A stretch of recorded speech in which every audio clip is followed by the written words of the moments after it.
documents forming the acts or records of the acts.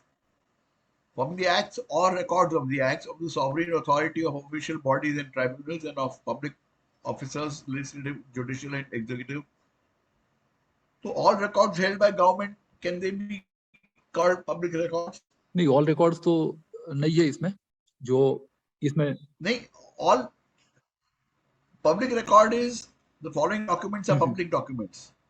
Documents forming the acts or records of the acts of the so record of acts or acts of sovereign authority. That covers all records held by the sovereign authority of official bodies and tribunals of public offices. तो ये तो सबको cover हो गया ना. हाँ जी, इसमें जो नया प्रावधान है ये मैं बताता हूँ, ये आपने इंडियन एविडेंस एक्ट से बताया ना. हाँ जी, और इस नए में भी वही है. हाँ, नए में भी 74 ही है ये. इसमें यह है कि following documents are public documents, और इसकी जो डेफिनेशन है जो 74-75 दोनों को कंबाइन करके 74(1) और 74(2) बना दिया है. तो ये जो डेफिनेशन है नए में वो ये है कि document records of the acts of the sovereign authority. तो सॉवरेन अथॉरिटी का मतलब सरकार के सभी हो गए. दूसरा ऑफिशियल बॉडीज एंड ट्रिब्यूनल्स, तो इसमें जो एग्जीक्यूटिव और जुडिशियरी दोनों आ गए. End of public officers, legislative, judicial and executive of India. तो मतलब तीनों विंग्स आ गई. फॉरेन कंट्री के भी इसमें आ गए. और फिर public records kept in any state और यूनियन टेरिटरी ऑफ और ऑफ प्राइवेट डॉक्यूमेंट्स, तो ये भी इसमें आ गया है. और ये छोड़ के जो भी है, all other documents except the documents refer to in sub section 1 are private. ये डेफिनेशन है. लेकिन हाँ, इसको एक्सेस करने का जो राइट है लीगल, वो है या नहीं है, वो फिर आगे अगले सेक्शन में दिया है. वो भी है ही ना कि कोई भी मांगे तो उसको देना चाहिए. हाँ, अब वो certified copy of public documents जो है, तो उसमें जो नया प्रावधान है वो 75 में दिया है. ये काफी कुछ 76 की तरह ही है पहले जो था. इसमें 75 में ये लिखा है भारतीय साक्ष्य अधिनियम में कि every public officer having the capacity custody of a public document which any person has a right to inspect. मतलब एक ही राइट होना उसका जरूरी है, which any person has a right to inspect. और ये राइट वैसे तो आरटीआई अधिनियम में सेक्शन 3 में दिया गया है कि सभी इंडियन सिटीजन को अधिकार है. shall give that person on demand a copy of it on payment of the legal fees therefore, together with a certificate written at the foot of such copy that it is a true copy of such document or part thereof as the case may be. ये लगभग वही language है जो exactly वही language है जो पहले थी 76 में. And such certificate shall be dated and subscribed bye such officer. मतलब सर्टिफाई करने की प्रक्रिया दी गई है. will be with his name and his official rule and shall be official title and shall be sealed. मतलब जो मुहर, ये अर्थ है यहाँ पे सील का. shall be sealed whenever such officer is authorized by law to make use of a seal, जहाँ पर वो स्टैम्प रखना उसको अलाउ हो. and such copies also certified shall be called certified copies. तो ये certified copies की डेफिनेशन दी गई है पब्लिक डॉक्यूमेंट्स की. तो ये 74 से 76 थे, ये 3 सेक्शन को अभी सेक्शन 74 75 बना दिया गया है. तो इसमें तो मेरे ख्याल से कोई भी चेंज नहीं किया गया है.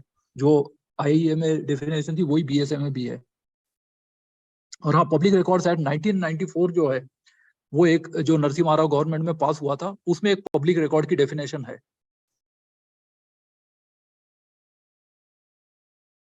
जी sir. Under RTI and the Indian Evidence Act, both, can we get copies of records held by government? हाँ जी सर, ये कंफ्यूजन सही है आपका, क्योंकि इसमें जो हाँ एक एक्सप्लेनेशन भी है आखिरी में कि any officer who by ordinary course of official duty is authorized to deliver such copies shall be deemed to have the custody of such documents within the meaning of this section. ये custodian का meaning केवल इसमें दिया गया है. और even RTI act में भी 5(4) और 5(5) ये प्रावधान तो है ही कि जिसकी कस्टडी में है उसको जिम्मेदार माना जाता है. तो ये इसी तरह के प्रावधान आरटीआई एक्ट में भी है सेक्शन 5 में.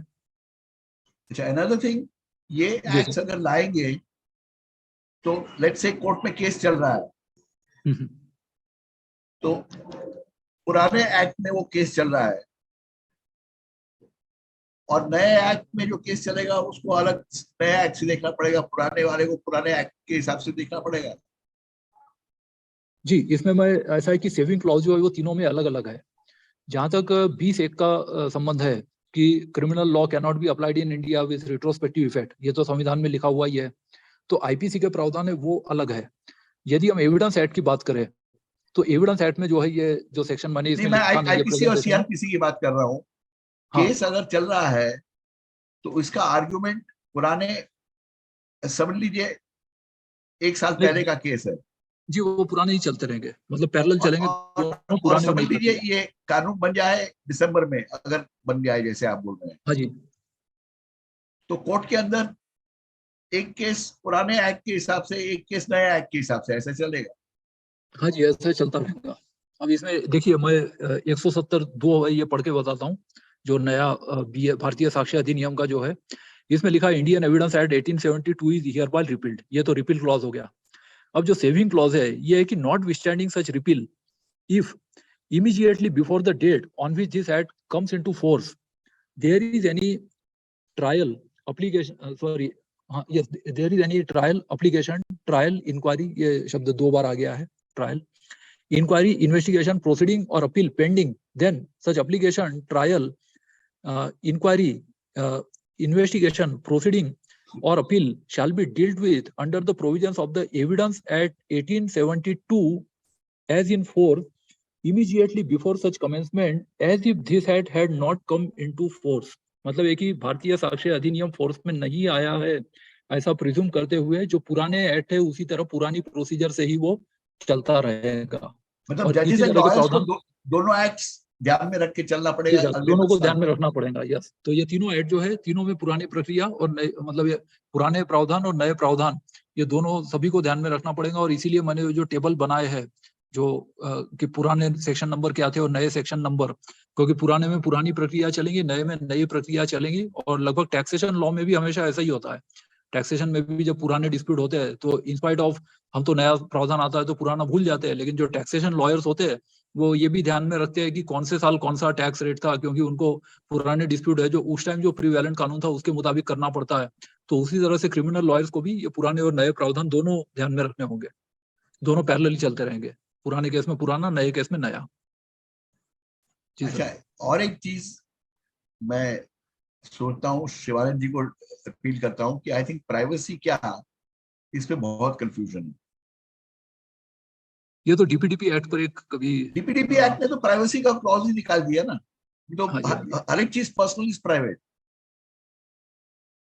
जो भी पर्सनल है वो डिक्लेयर, डिस्क्लोज नहीं हो सकता है डीपीडीपी एक्ट के तहत। तो ये तो आरटीआई एक्ट को खत्म कर दिया। मगर हम तो समझें कि प्राइवेसी क्या है, पर्सनल क्या है, इसके बारे में मैं समझता हूँ प्रॉपर चर्चा होना बहुत जरूरी है। I think lawyers and others should discuss this, transparency activists should discuss what is privacy, what is private, because मेरे हिसाब से पुट्टस्वामी जजमेंट आरटीआई एक्ट को खत्म करने का एक बहुत बड़ा स्टेप है, and that is without any clarity. Puttaswamy judgment में ये नहीं कहा कि क्या प्राइवेसी है, वो जी सर, हमने लगभग 6 सुप्रीम महीने कोर्ट पहले ने तो जब कहा कि केस टू बिल, केस होगा डिसाइड।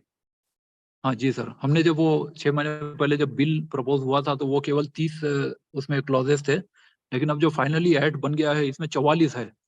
तो ये जो नए 14 प्रावधान है ये भी हमको देखने पड़ेंगे। और डीपीडीपी बिल पर तो कई प्रोग्राम्स हो चुके हैं इस सीरीज में, नहीं नहीं, लेकिन इस वेबिनार डीपीडीपी सीरीज नहीं, में एक्ट पर भी एक अलग से चर्चा होनी जरूरी है फिर से।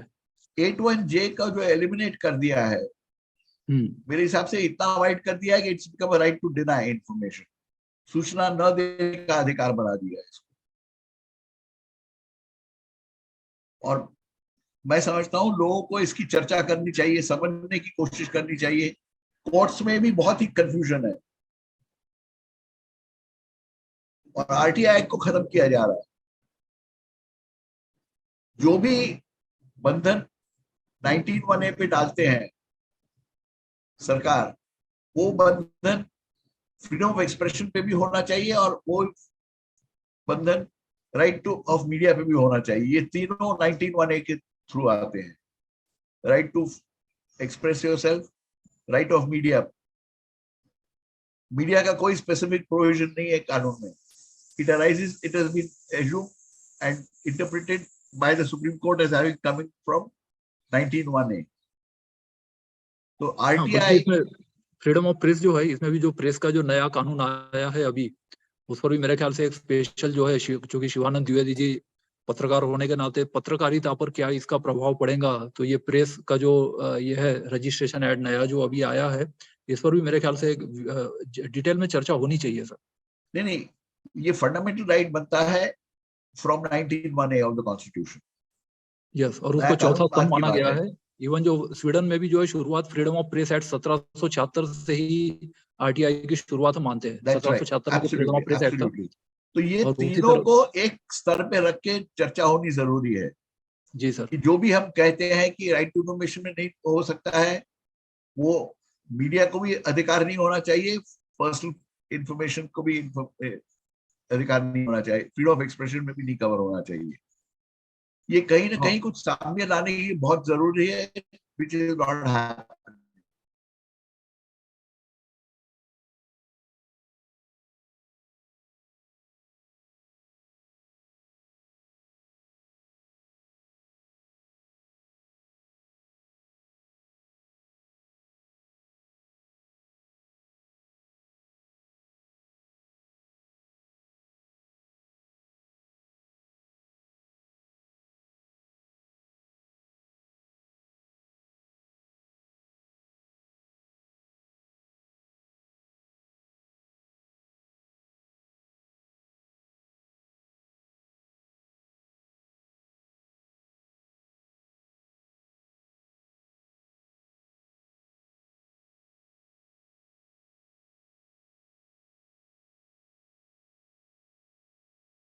Recording in progress.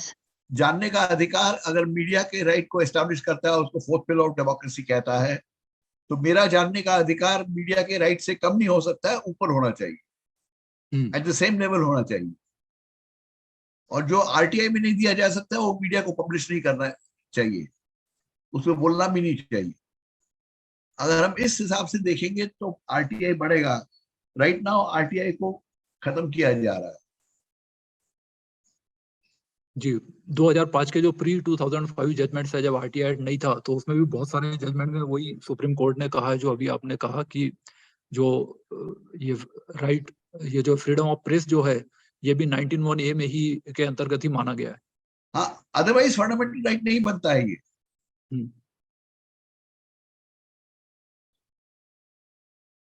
तो हम लोग जब मीडिया की बात करते हैं तो हमें और जुडिशरी को और लीगल सिस्टम को समझना चाहिए कि ये 19(1)(a) रेगुलेशन जो भी आप आरटीआई पे लाएंगे, they should apply to media and to freedom of expression, और restriction should not be put. चलिए, प्रदीप जी को कुछ कहना हो तो. हाँ बिल्कुल, इस विषय पर सर मैं एक तो गांधी साहब, मैं एक तो बात बोलना चाहता हूँ.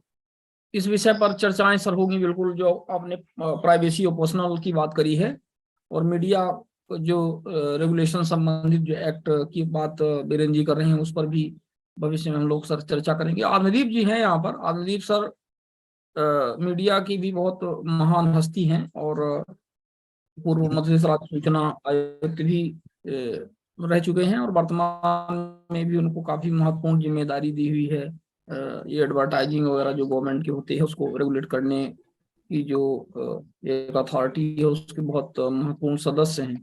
तो आत्मदीप सर, इस विषय पर आपने सुना, अभी शैलेश सर ने अपना कंसर्न जाहिर किया, बीरेन ने भी कहा, एक मीडिया को रेगुलेट करने के लिए भी